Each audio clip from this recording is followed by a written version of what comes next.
Капитал деген қандай ол? Это эталонный нетворкер. Машина капитал емес. И он пошел в Google, Америка көшті. Я зарабатываю 1 000 000 тенге, мы можем заплатить больше. Бір сұрақ. Да. Социальный капитал дедіңіз ғой? Да.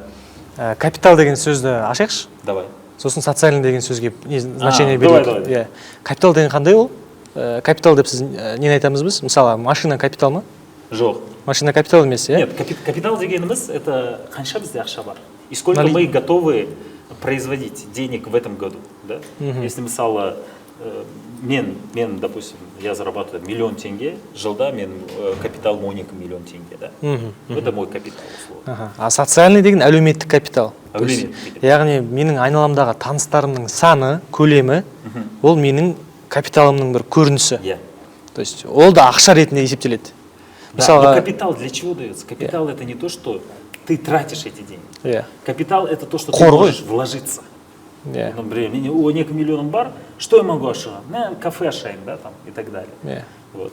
Әлеуметтік капиталды қалай біз қолданамыз? Әлеуметтік капитал у меня, мысалы, да, менің досым бар, мысалы, Еркебұлан, да. Еркебұланның осындай клубы бар, да. И получается, весь его капитал, ну, я просто с ним знаком, да, но он, социальный капитал, ол ақша емес, да, ты им не жалко делиться. Ну, кому-то жалко. Вот. Но вообще в целом нам не жалко бір-бірімізге біреуді таныстыру, короче. Вот. Инстаграмдағы подписчик саны әлеуметтік капитал ма? Я.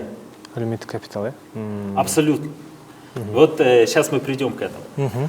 И вот получается, мы социальный капитал, это вот, допустим, 5 жыл жұмыс істедік.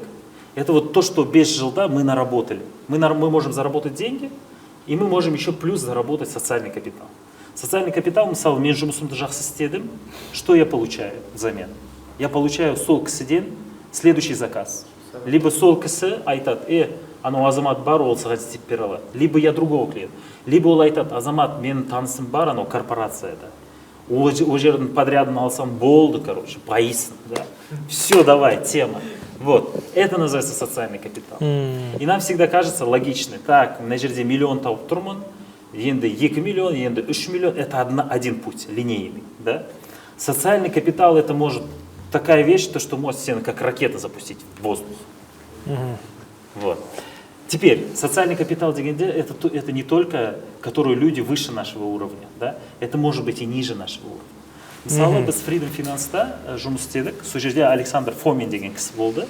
Ол Америкадан оқыған, Ресейден келген, короче, ну супер крутой маркетолог. И сонымен танысқанда, вот он вообще очень крутой. Ну, когда мен оған это коммерческое предложение бергенде, ол айтады, азамат, бағасын көтер, мы можем заплатить больше. Мы можем заплатить больше. Өзі айтып тұр ма сонда? Өзі айтып тұр, типа, мы можем больше заплатить, но сделай нам качественно, деп тұр. Я говорю, окей, вообще супер, да? Ну, то есть, что он сделал? Он сразу меня, да, там, за счет ресурс компании, он меня сделал преданным исполнителем, потому что я уже за него топил. Алыстан қарап тұр, иә? Алыстан қарап тұр, он понимает, что қазір маған, ол қарамай тұр, что, типа, это исполнитель, типа, давай, сте, без ақша төледік, сте, да? Он всех людей рассматривает как партнерами, стратегический партнер. Біз партнер дегенде, біз партнерді ойлаймыз, что ол менің долямды алады, анау болу керек, мынау болу керек, да, там. Нет, это именно стратегический партнер. Он понимает, что азамат, возможно, ему пригодится. Да, там. Вот. И он начинает выстраивать такие отношения. После чего и қараңыз, я не выше него по уровню.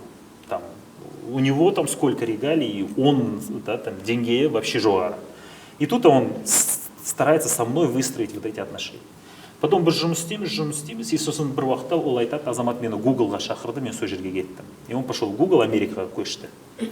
Ну, мы не сказать, что прям так круто общались. И же Америкадан звондап тұр маған и говорит, азамат қалай? Я думаю, что-то хочешь, наверное, біз қазақ позвонить. Что-то надо. Звондайды, ему ничего не надо. Он просто звондап тұр, қалай? Жұмыстарың қалай болып тұр, да? Вот. И я тогда понял одну вещь, и мен айттым, сен, Александр, қалай Гуглға өттің, короче, да? Он говорит, менің таныстым осы жерде жұмыс істейді, ол мені шақырды. И вот я тогда понял, что это эталонный нетворкер, который не работает только маған керек адам, да? Он и вниз работает, даже те люди, которым оған қазір может керек емес, да? Но ол көріп тұр, что он порядочный, что он исполнительный, ну, по каким-то качествам, критерии, да? Что мынау адам пусть рядом будет где-то. Вот. Это называется капитал. У него он формирует свой капитал. И сол капитала аркылы он в Америке теперь работает. Да? И, то есть в Гугле у него зарплату, там рахаттан уже. Вот. И у нас по жизни тоже так.